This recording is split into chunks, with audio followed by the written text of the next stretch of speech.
జగనన్న దమ్ము ధైర్యం తెగువాని ఇంకా ఉత్సాహంగా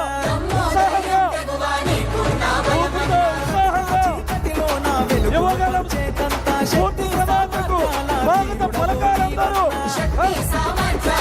ప్రతి ఒక్కరి చేతిలో ఉన్న తెలుగుదేశం జెండాతో అభివాదం తెలపాల్సిందిగా విజ్ఞప్తి చేస్తా ఉన్నాం.